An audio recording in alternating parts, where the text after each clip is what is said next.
Waalaikumsalam. Siap.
Bismillahirrahmanirrahim. Assalamualaikum warahmatullahi wabarakatuh.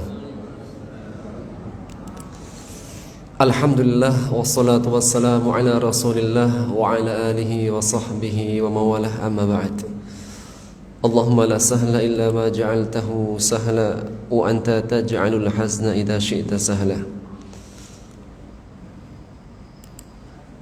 Baik, kita akan lanjutkan materi kita di terjemah dan tafsir. Terakhir kita sampai pada firman Allah dari surat Ali Imran di ayat 83. Berikutnya ayat 84. Masih dalam tema yang sama, tentang janji para rasul untuk beriman dan membenarkan Nabi Muhammad sallallahu alaihi wasallam, atau satunya risalah dan agama yang benar. Dan sebelum kita masuk pada terjemahan ayat 84, 85, dan kalau kita perhatikan ayatnya sudah tidak bergaris, menunjukkan sudah lulus, insyaallah. Ayatnya yang lulus ya. Baik, kita akan ambil materi kaidah dasar.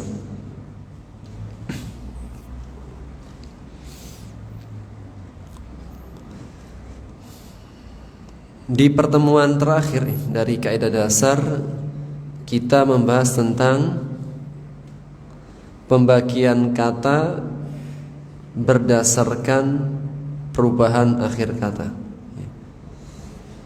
Baik, mungkin sebelumnya lahlah ya.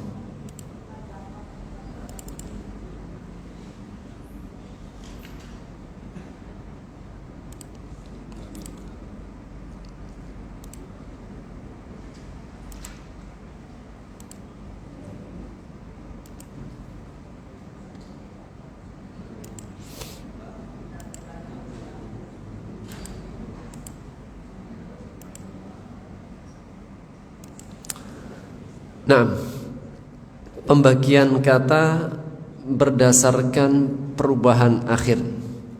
Maksudnya adalah harakatnya.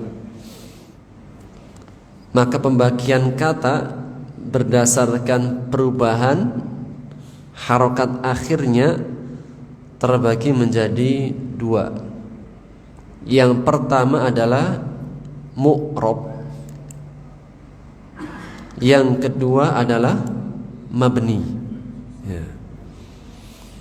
Kata yang mu'rab, kata yang mabni, atau dalam istilahnya al-mu'rabat wal mabniyat. Kata-kata yang mu'rab dan kata-kata yang mabni. Apa itu mu'rab? Jika ulama nahwu menyebut kata mu'rab, maka yang dimaksudkan adalah kata yang akhir katanya, sebuah kata yang harokat akhirnya dapat berubah. Dan harokat akhir itu dhamma, fathah, kasrah. Maka disebut mu'rab jika harokat akhir kata tersebut dapat berubah. Kenapa berubah? Karena jabatan atau sebab lain. Sebab lain di sini adalah huruf-huruf yang merubah. Jadi ada huruf-huruf itu yang bisa merubah keadaan. Ini satu karena jabatan i'rab, yang kedua karena sebab lain. Di antaranya adalah huruf-huruf yang dapat merubah seperti huruf jar. Baik, berikutnya, maka di antara kata-kata yang mu'rab yang dapat berubah harokat akhirnya ada 7. Yang pertama adalah isim mufrad. Apa itu isim mufrad?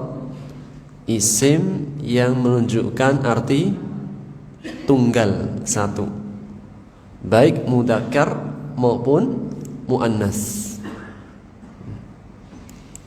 Contoh, kita punya isim mufrad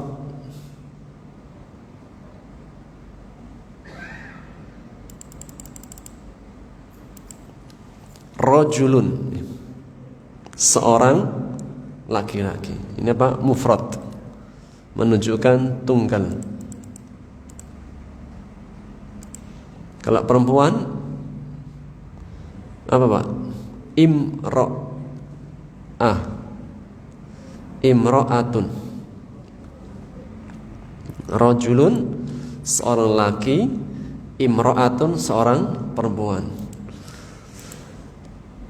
Misalnya kita mengatakan ja'ah, artinya datang. Ja'a rajulun, telah datang seorang lelaki. Kalau kita ganti dengan fiil yang lain, ra'aitu, aku telah melihat. Jadinya apa? Rajulun, rajulan menjadi rajulan.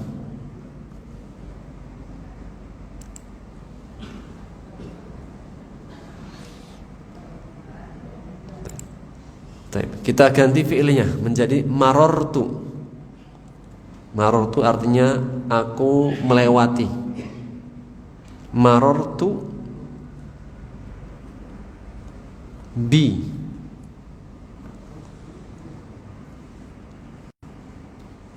Marortu bi. Rajulan lin lun. Marortu bi. Rajulun lan lin. Kenapa? Karena diawali dengan huruf jar. Kita baca, coba. Ja'a rajulun.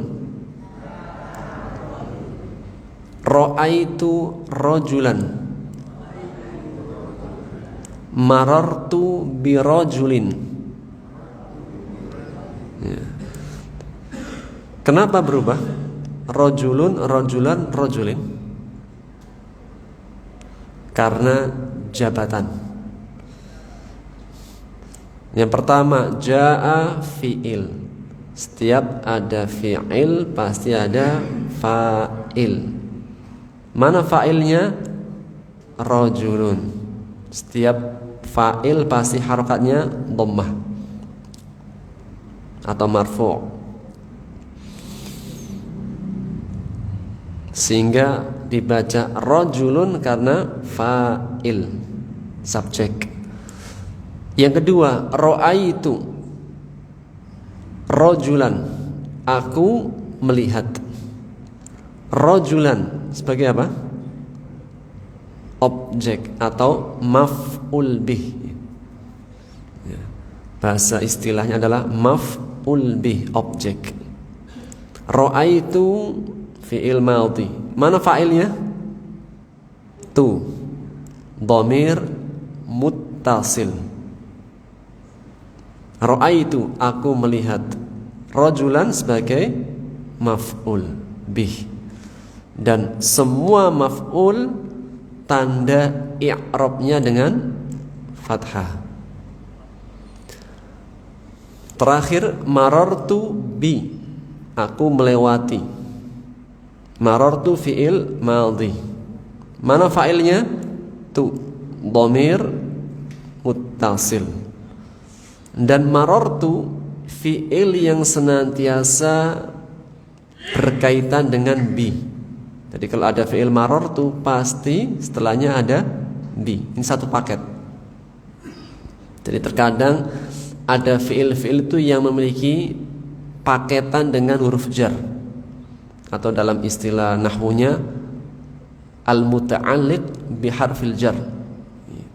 Al-fi'al al-muta'alliq biharfil jar, fi'il yang senantiasa berkaitan dengan huruf jar. Sehingga ketika kita tambahkan kata rajul, marartu bi rajulin. Kenapa dibaca lin? Karena diawali dengan huruf jar. Sehingga ya, berubahlah isim mufrad. Sama ya. Kalau imra'atun misalnya ja'at, coba kita terapkan ja'at. Kita coba apa? Ganti dengan imra'atun. Ja'at jadi apa? Imra'atun.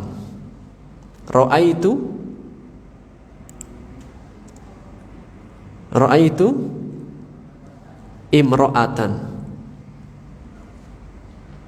Marartu bi imra'atin.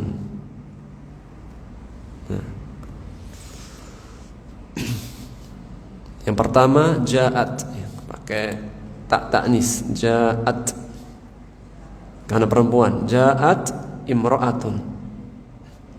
Yang kedua ra'aitu imra'atan. Yang ketiga marartu bi imra'atin. Baik, sementara murojaahnya cukup ya. Yaitu isim apa? Mufrad ya. Di antara kata-kata yang mu'rab yang bisa berubah-berubah harokatnya, satu adalah isim mufrad. Apa arti isim mufrad? Isim yang menunjukkan arti tunggal, baik mudzakkar laki-laki maupun muannas. Baik. Sementara cukup.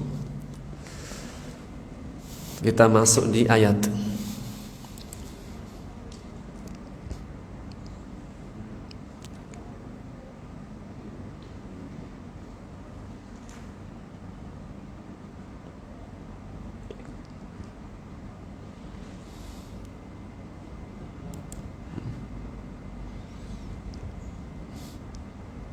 Kalau kita lihat di ayat,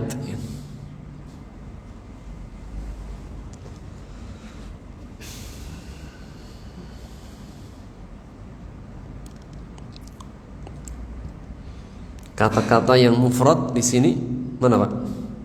Ayat 83. Contohnya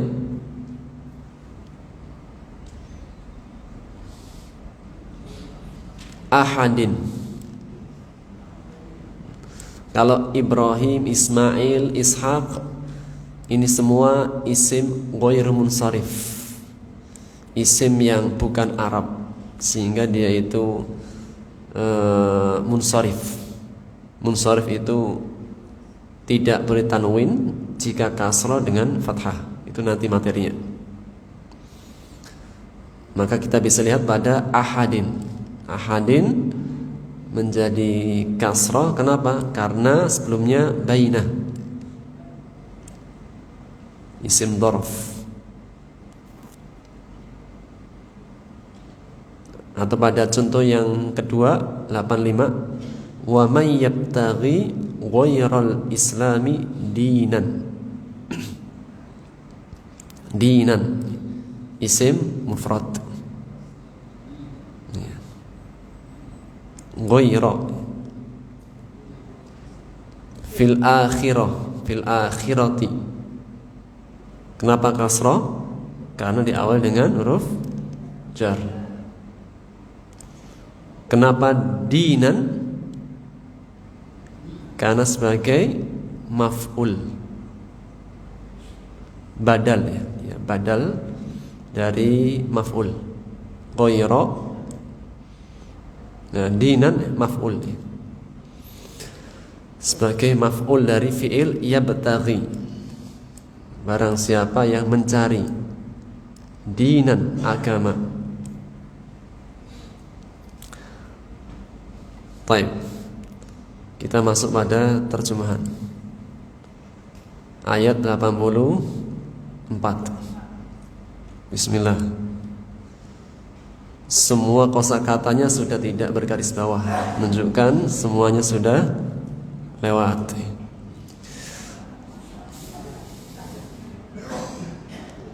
Baik, bismillah. Kul, katakanlah, amanna billah, kami. Arti kami dari mana? Nah, amanna billah, kami beriman kepada Allah. Wa ma, apa-apa yang unzila, diturunkan, alaina, atas kami. Wa ma unzila ala Ibrahim wa Ismail wa Ishaq wa Ya'qub. Lancar semua ya kalau sini.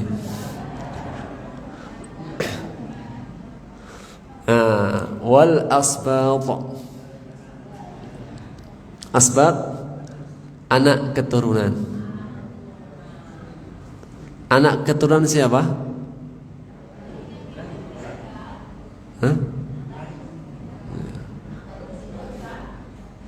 Ya'qub, anak keturunan Nabi Ya'qub. Ada berapa?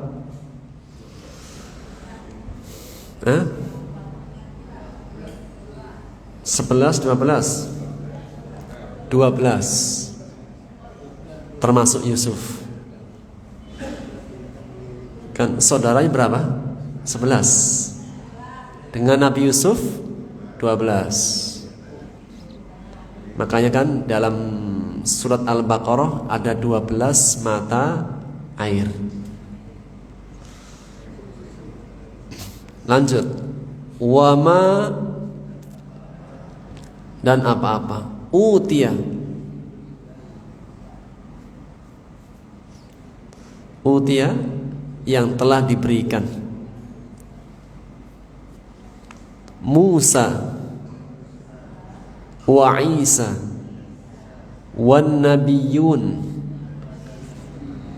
dan nabi-nabi, mir rabbihim, dari Rabb mereka, la nufarriqu, sudah Pak, kami tidak membeda-bedakan, baina, di antara, ahadin, seorang, baina ahadin, la nufarriqu baina ahadin, kami tidak membeda-bedakan seorang pun di antara, minhum, mereka, wa nahnu, kami, lahu, kepadanya, muslimun, berserah diri. Asalnya gini, wa nahnu muslimuna lahu, didahulukan lahunya memberikan makna penegas. Wa nahnu lahu muslimun, dan hanya kepadanya lah kami berserah diri. Kalau terjemahan biasa, dan kami kepadanya berserah diri. Tapi kalau kita sudah paham ini didahulukan, maka memiliki makna sastra balaghah, sehingga secara arti, dan hanya kepadanya lah kami berserah diri, sempurna dari awal. Qul, katakanlah, lanjut, kami beriman kepada Allah dan apa-apa yang diturunkan kepada kami, dan apa yang diturunkan kepada Ibrahim, Ismail, Ishak, Yakub, dan anak keturunannya, dan apa yang diberikan kepada Musa, Isa, nabi-nabi dari Rabb mereka. Kami tidak membeda-bedakan seorang pun di antara mereka, dan hanya kepadanya lah kami berserah diri. Satu lagi, wa dan man, barang siapa atau siapa, yabtaghi, sudah, mencari, menginginkan, boleh. Sekali lagi, wa man yabtaghi, dan barang siapa yang mencari atau menginginkan, dinan, agama, ghairal Islam, selain Islam. Sekali lagi, wa man yabtaghi ghairal Islami dinan,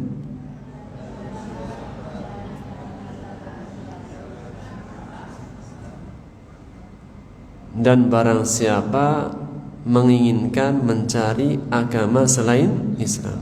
Fa, lan, tidak akan, pasti tidak akan. Ada lan, adalah, artinya sama, tapi lan lebih kuat. Lan, tidak akan, pasti tidak akan. Kalau la, tidak.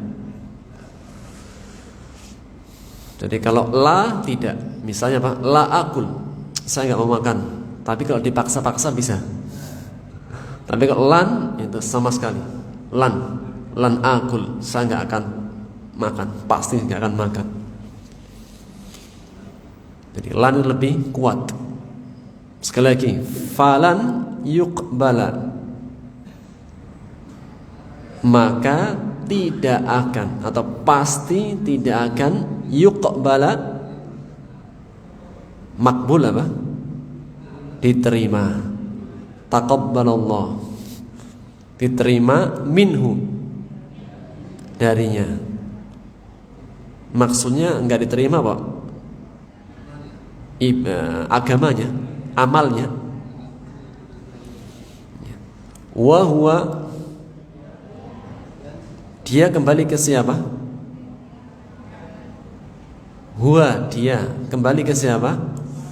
Orang yang mencari atau menginginkan agama selain Islam. Wa huwa, dan dia fil akhirah, di akhirat, minal khasirin, termasuk orang-orang yang merugi. Sempurna. Wa may yabtaghi,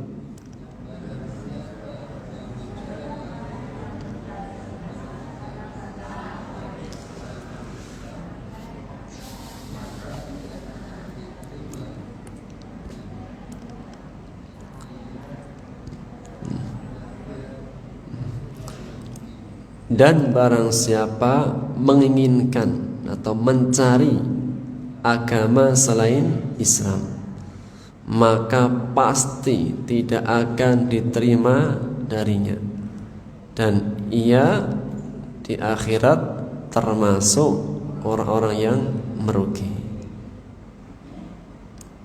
Cukup? Cukup ya? Nah, 2 ayat dulu. Kita baca tafsirnya.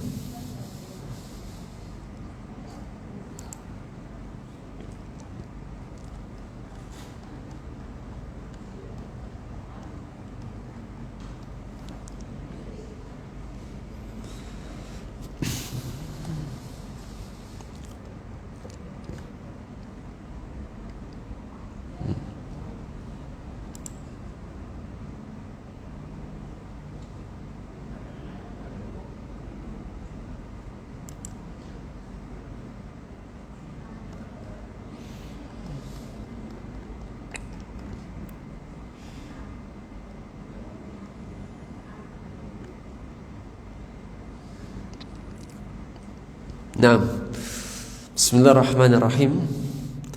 Firman Allah Subhanahu wa taala di ayat 84 masih berkaitan dengan ayat sebelumnya. Qul amanna billah, katakanlah wahai Muhammad, kami beriman kepada Allah dan apa yang telah diturunkan kepada kami, dan apa yang telah diturunkan kepada Ibrahim, Ismail, Ishak, Ya'qub dan anak keturunannya, dan apa yang telah diberikan kepada Musa wa Isa dan nabi-nabi dari Rabb mereka. Kami tidak membeda-bedakan seorang pun di antara mereka, dan hanya kepadanyalah kami berserah diri. Thumma amarallahu ta'ala rasulahu alaihi salatu wassalam, kemudian Allah perintahkan Rasulnya alaihi salatu wassalam, yaitu Rasulullah sallallahu alaihi wasallam, an yu'lina lahum islamahum, agar mengumumkan, memberitahukan kepada mereka tentang keislamannya, tau'an wa ikhtiyaran, dengan penuh suka hati, senang, wa ikhtiyaran, dan pilihan, kesadaran diri, mubayyinan, dengan menjelaskan haqiqata wahdatid din, menjelaskan tentang haqiqata wahdatid din, hakikat tentang satunya agama minallah, dari Allah, yaitu Islam, war risalat, dan semua risalah-risalah. Setelah Allah Subhanahu wa ta'ala di ayat sebelumnya menegaskan tentang berpalingnya ahlu kitab, Kenapa mereka berpaling? Mereka berpaling karena mencari agama yang lain. Jadi ketika Allah perintahkan kepada umat yang lain agar mereka beriman kepada Rasulullah, sebagaimana Allah juga telah memerintahkan dan mengambil janji dari semua para nabi. Tidaklah ada satu nabi dan rasul yang diutus melainkan Allah sudah mengambil janji kepada mereka agar mereka beriman membenarkan Nabi Muhammad SAW. Dan tujuan setiap nabi dan rasul yang diutus diambil janjinya. Hal ini menegaskan agar janji ini terjaga pada setiap generasi. Setiap generasi janji ini terjaga. Bahwasanya mereka telah, yaitu Allah telah mengambil janji dari semua para rasul. Dan perintah kepada rasul juga perintah kepada umatnya. Maka barang siapa yang berpaling, mereka itulah orang-orang yang fasik. Dan fasik sudah kita tegaskan, ada fasik yang keluar dari agama, ada fasik yang tidak sampai pada keluar agama. Namun jika yang dia berbuat fasik dalam perkara usuluddin, pokok-pokok landasan dasar agama, maka itulah fasik yang mengeluarkan dari agamanya.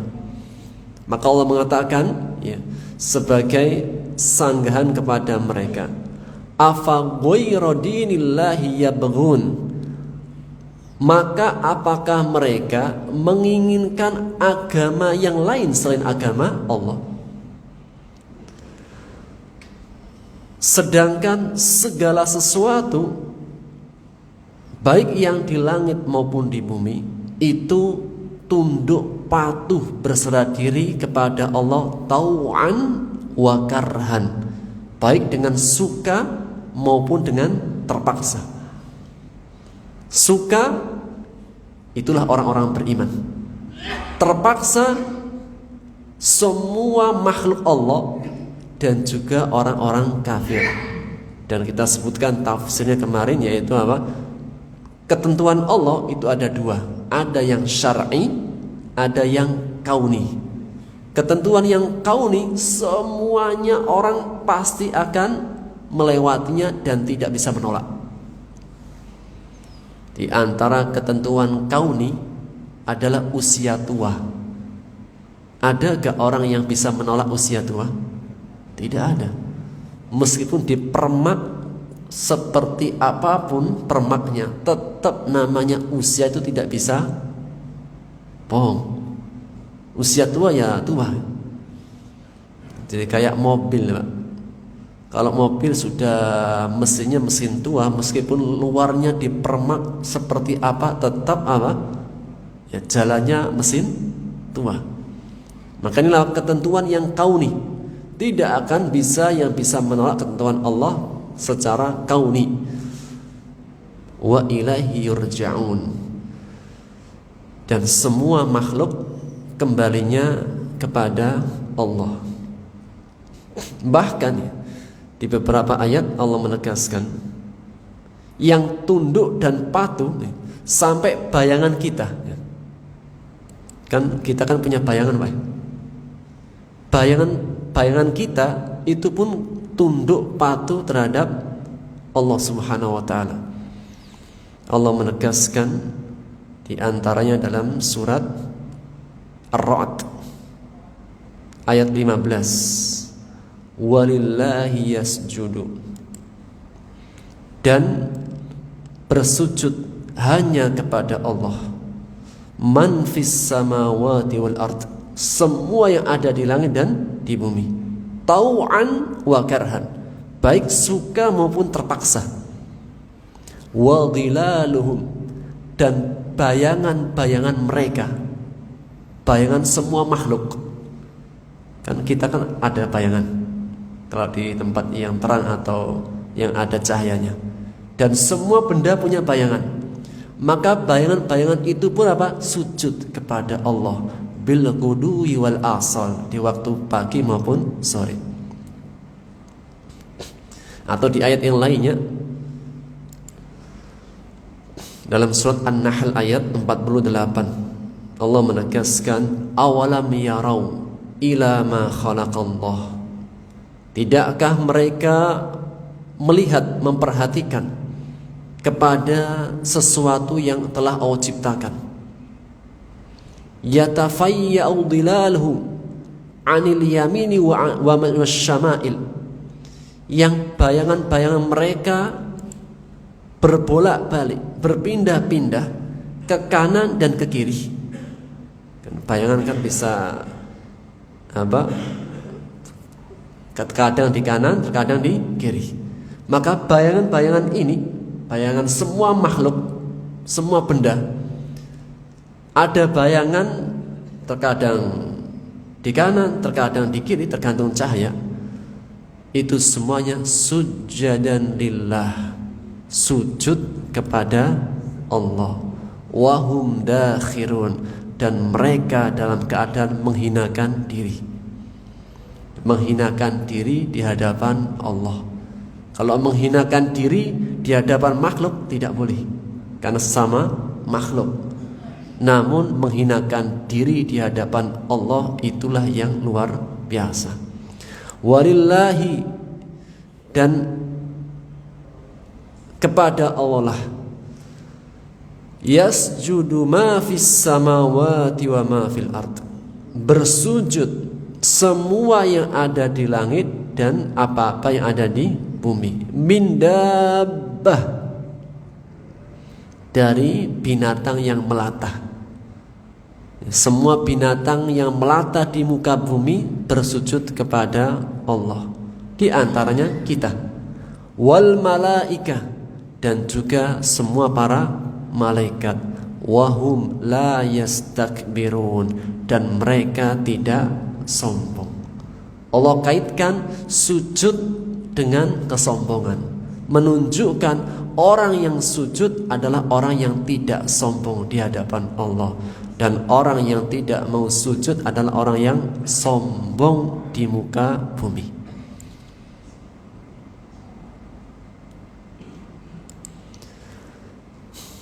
Maka Allah menegaskan, jika mereka tidak mau beriman kepada Nabi terakhir, maka mereka pasti mencari agama yang lain selain agama Allah. Jika seseorang dikasih agama yang benar, dikasih kebenaran, kemudian tidak mau mengambilnya, berarti dia apa? Mencari agama lain. Karena pasti beragama, semua orang itu pasti beragama. Kalau dia tidak beragama dengan agama yang benar, berarti dia beragama dengan agama yang batil. Atau Allah menyebutkan, jika seseorang diberikan kebenaran, agama yang benar, kemudian dia tidak mau berpaling, pasti dia mencari agama. Agama apa itu? Hawa nafsu. Ada agama yang hak, ada agama hawa nafsu. Oleh karenanya di ayat di surat Al-Baqarah, ketika Allah berbicara mengenai tentang keagamaan Yahudi Nasrani, maka Allah menyebutkan dengan agama hawa nafsu. Mereka telah mengikuti hawa nafsu. Jika mereka tidak mau beragama dengan agama Allah, sesungguhnya mereka itu beragama, tetap beragama, namun yang diikuti adalah hawa nafsu. Itulah firman Allah dalam surat Al-Furqan ayat 43. Allah menegaskan, Ara'aita man ittakhadha ilahahu hawah afa anta takunu alaihi wakila. Sudahkah engkau melihat, wahai Muhammad, orang yang menjadikan hawa nafsunya sebagai Tuhan. Afa anta takunu alaihi wakila, apakah engkau akan menjadi pelindungnya? Atau di ayat yang lain dalam surat Al-Jathiyah ayat 23, afara'aita man ittakhadha ilahahu hawah, maka pernahkah engkau melihat, apakah engkau melihat seseorang yang menjadikan hawa nafsunya sebagai Tuhan?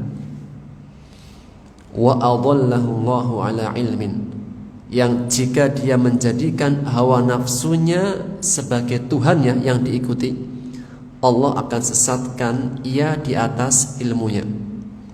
Wa khatama ala sam'ihi wa qalbihi, dan Allah menutup pendengaran dan hati mereka. Wa ja'ala ala basarihi ghishawah, dan Allah menjadikan pada penglihatan mereka terdapat penutup. Faman yahdihi min ba'dillah afala tadakkarun, maka siapakah orang yang dapat memberikan petunjuk selain Allah, maka tidakkah mereka mengambil pelajaran? Ayat ini menegaskan salah satu sebab Allah menyesatkan seseorang di atas ilmunya, Allah menutup pendengaran hatinya dan penglihatannya karena menjadikan hawa nafsunya sebagai Tuhan yang diikuti. Ayat setelahnya, Qul amanna billah, katakanlah ya Muhammad, setelah mereka tidak mau beriman, berpaling, Allah perintahkan nabinya, Qul, katakanlah kepada siapa? Kepada mereka, amanna billah, kami hanya beriman kepada Allah. Ketika Allah menyebutkan di ayat sebelumnya bahwasanya Allah mengambil janjinya dari para nabi-nabi untuk beriman dengan Rasulullah SAW, dan Rasulullah SAW datang membenarkan apa yang ada bersama mereka, maka Allah sebutkan sifat Nabi Muhammad. Ketika mereka berpaling dari Nabi Muhammad, maka Allah sebutkan bagaimana sikapnya Nabi Muhammad, sifat beliau ketika mendapati ahlu kitab berpaling dari mereka. Sifat beliau Qul, memberikan iklan, memberikan ketegasan, atau apa? I'lan bi islami, mengumumkan tentang keislamannya. Amanna billah, kami beriman kepada Allah. Jika mereka mencari agama yang lain selain agama Allah, faqul lahum, maka katakanlah kepada mereka, wahai Muhammad, amanna billah, kami beriman kepada Allah. Dan makna qul, katakanlah, sebuah ucapan, dan itulah makna yang terkandung dalam iman, yaitu keyakinan dengan hati, ucapan dengan lisan, dan amalan dengan anggota tubuh. Maka makna qul sebagai bentuk ucapan ketika seseorang beriman mengucapkan. Dan juga hal ini menegaskan ketika seseorang dihadapkan dengan sebuah kebatilan, hendaknya dia memberikan penjelasan, memberikan penegasan. Amanna billah, kami beriman kepada Allah. Wal khitabu lin nabi, dan perintah ini kepada nabi. Dan kaidah dalam Al-Quran dan tafsir, perintah kepada nabinya juga perintah kepada umatnya. Amanna billah wa ma unzila ilaina, dan apa yang telah diturunkan kepada kami, sampai pada ayat yang terakhir.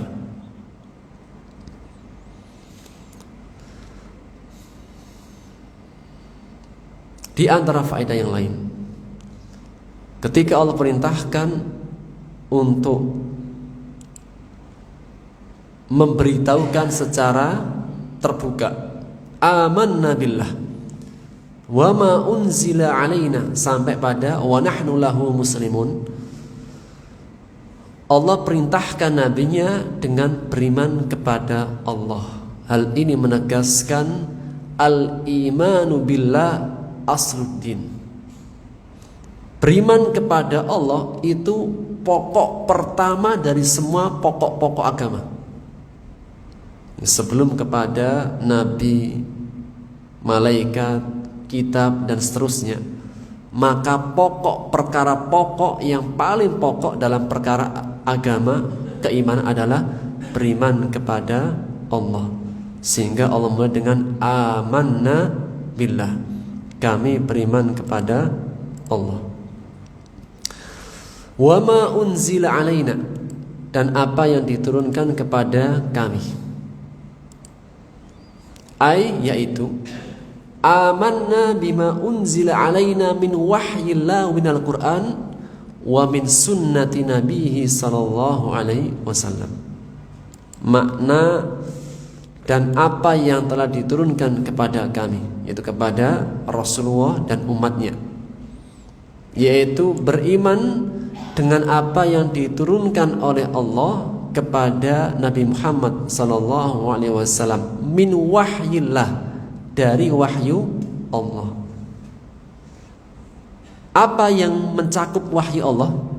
Minal Qur'an wa min sunnatihi sallallahu alaihi wasallam, baik berupa Quran dan juga sunnah Rasulullah sallallahu alaihi wasallam.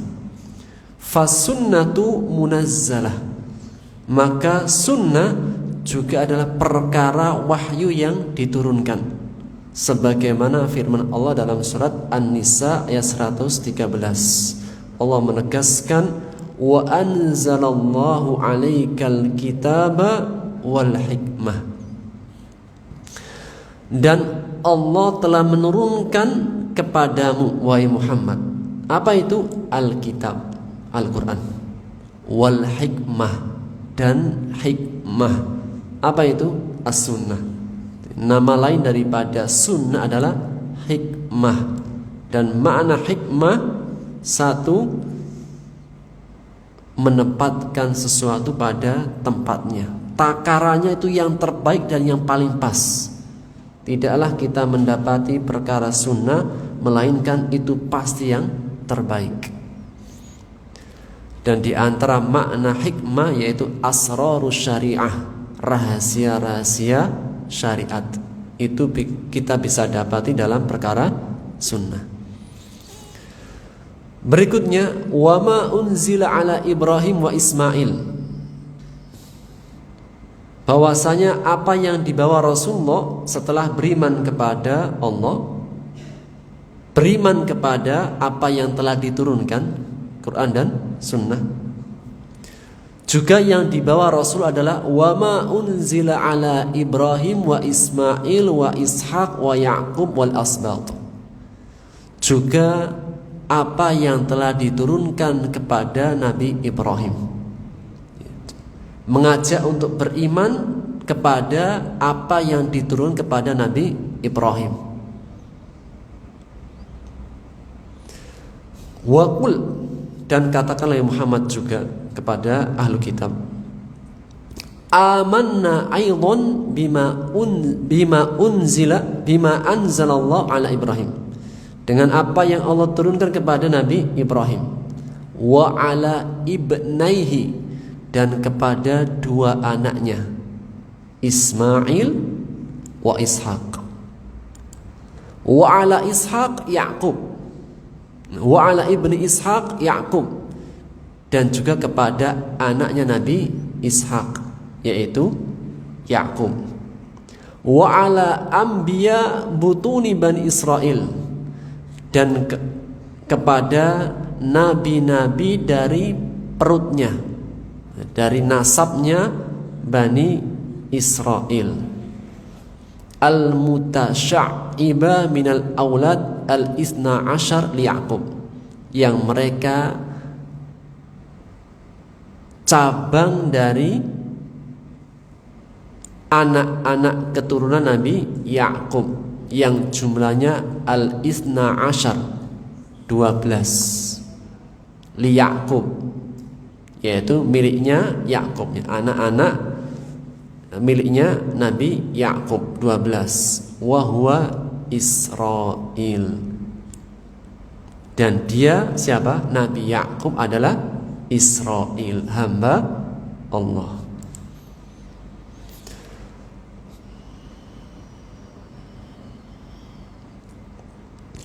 Dan Allah telah menjelaskan tentang apa yang Allah turunkan kepada Nabi Ibrahim.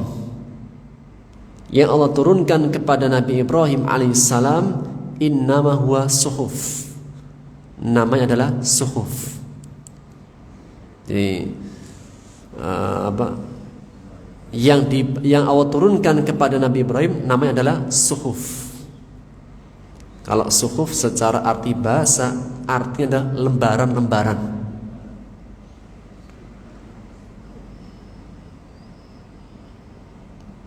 Wa anna min jumlati ma fi tilka suhuf, dan di antara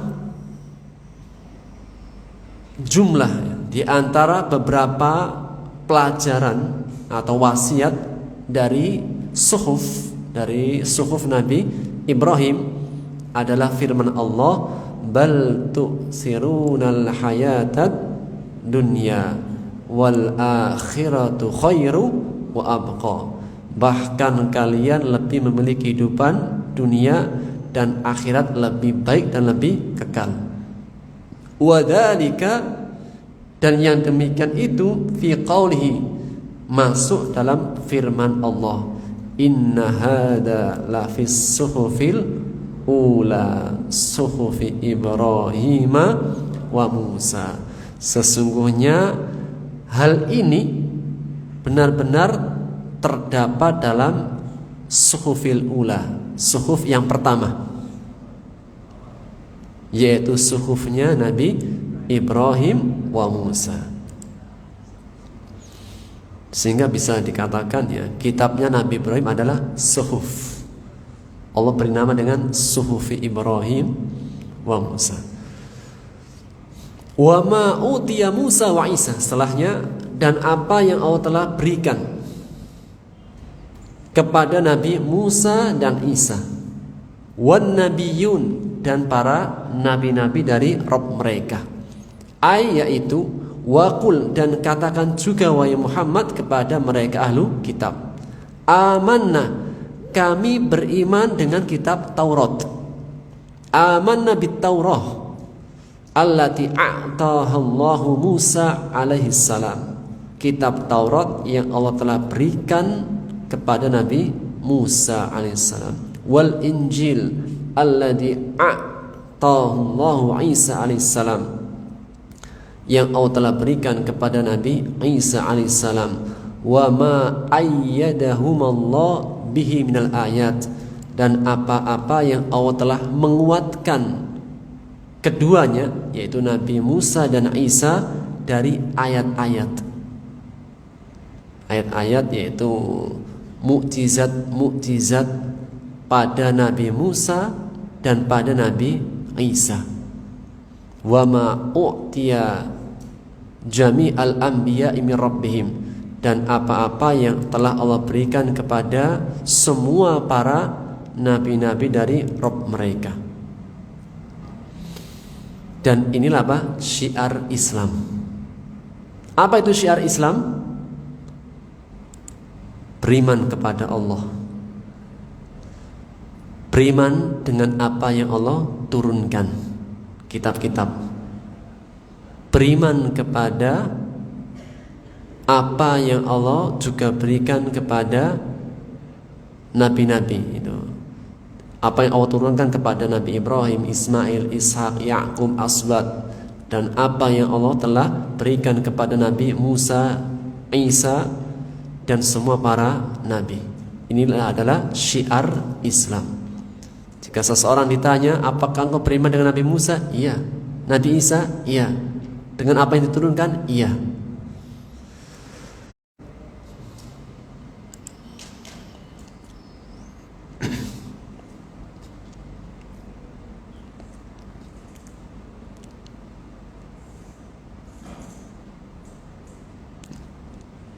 tambahan dari tafsir yang lainnya. Wa Ismail, dan Ismail ibnu Ibrahim adalah anaknya Nabi Ibrahim. Wa huwal ibnul awwal, dan ia adalah anak Ibrahim yang pertama. Mana yang lebih dahuluan? Ismail apa Ishak? Ismail. Sampai pada peristiwa ujian Allah kepada Nabi Ismail baru dikasih. Jadi jaraknya Ismail dengan Ishak itu, Ismail sudah usia berapa? Usia yang seseorang bisa diajak kerja. Nah, anak SD sudah bisa diajak bantu gak? Ya, diajak jualan, diajak bangun. Bisa ya? Bisa kan? Ya. Maka apa? Itulah firman Allah dalam firman-Nya, falamma balagha ma'ahu sa'ya, dalam surat As-Saffat ayat 102. Ketika Nabi Ismail sudah sampai usia berusaha, usia bisa diajak kerja, yaitu kerja membangun Ka'bah. Setelahnya qala ya bunayya, Nabi Ibrahim mimpi, dan mimpinya Nabi adalah wahyu. Kalau mimpinya manusia selain Nabi ini bermacam-macam, maka mimpinya Nabi adalah wahyu. Ya bunayya, wahai anak sayangku, aku melihat di mimpi, sesungguhnya aku menyembelihmu. Tadi apa? Mimpinya Nabi adalah wahyu. Fandur madza tara, coba perhatikan gimana pendapatmu. Jadi meskipun perintahnya dari Allah, tapi Nabi Ibrahim ketika menyampaikan perintahnya dengan cara dialog. Kenapa? Karena Ismail sudah dewasa, dan itulah apa? Cara orang tua memerintah anaknya yang sudah dewasa, dengan cara dialog. Qala ya abati fa'al ma tu'mar, wahai bapakku, lakukan apa yang diperintahkan. Insyaallah engkau akan mendapatiku termasuk orang-orang yang sabar. Maka ketika keduanya berserah diri dengan perintah Allah untuk menyembelih, dan Nabi Ibrahim sudah merobohkan di bagian pelepisnya, maka Allah memanggil, ya Ibrahim qad saddaqtar ru'ya, wahai Ibrahim, engkau telah membenarkan mimpi, sesungguhnya kami akan membalas orang-orang yang berbuat ihsan. Sesungguhnya ini adalah ujian yang sangat nyata. Wa fadainahu bidibhin adzim, kemudian kami ganti Ismail dengan hewan sembelihan yang sangat besar. Setelahnya apa? Baru Allah mengatakan wa basyarnahu bi Ishaq, kami berikan kabar gembira setelah melewati ujian ini dengan anak yang bernama Ishak. Jadi belum lahir sudah dikasih nama.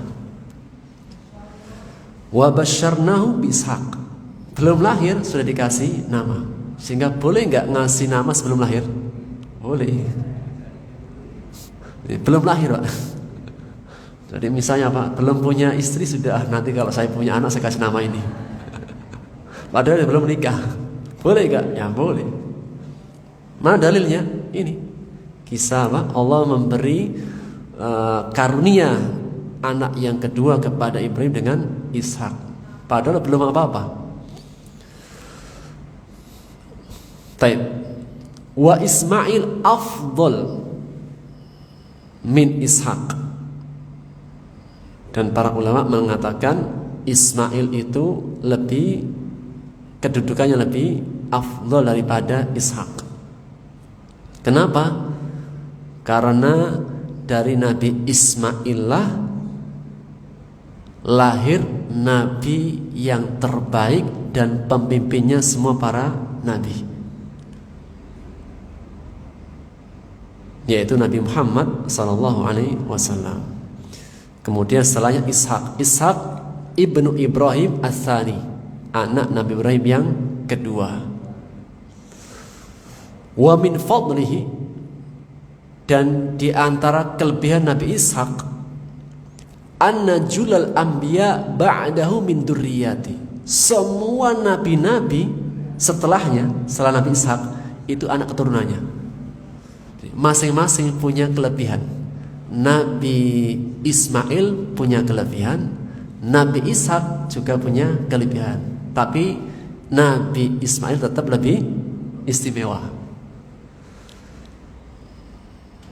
Semua setelahnya, setelah Nabi Ishak dan Nabi Ismail, yang menjadi nabi-nabi yang banyak, nabi-nabi dan raja-raja, itu Ishak. Anaknya nabi-nabi, raja-raja. Dan kalau bahasa kita apa? Anaknya banyak, sukses-sukses semuanya, dunia akhiratnya. Anaknya siapa? Nabi Ishak. Nabi Ismail cuma satu anaknya. Tapi apa? Satu ini Sayyidul Anbiya wal Mursalin, penghulunya para nabi dan rasul. Sehingga fadilah yang lebih besar diraih oleh Nabi Ismail. Satu, tapi istimewanya melebihi yang lain. Yang Ishak anaknya banyak, tapi sukses semuanya. Yaitu apa? Raja-raja dan nabi. Waktunya habis ya. Karena waktunya habis, kita cukupkan dulu, biar tidak mentolimi. Tapi insya Allah kita akan lanjutkan di pertemuan akan datang, masih berkaitan dengan apa? Syiarul Islam, yaitu syiarnya Islam dan juga satunya risalah semua para nabi dan perintah Allah kepada nabinya untuk mengumumkan kebenaran di hadapan ahli kitab. Demikian yang bisa kita ambil faedahnya. Wallahu ta'ala bissawab. Subhanaka wa bihamdika asyhadu an la ilaha illa anta astaghfiruka wa atubu ilaik. Assalamualaikum warahmatullahi wabarakatuh.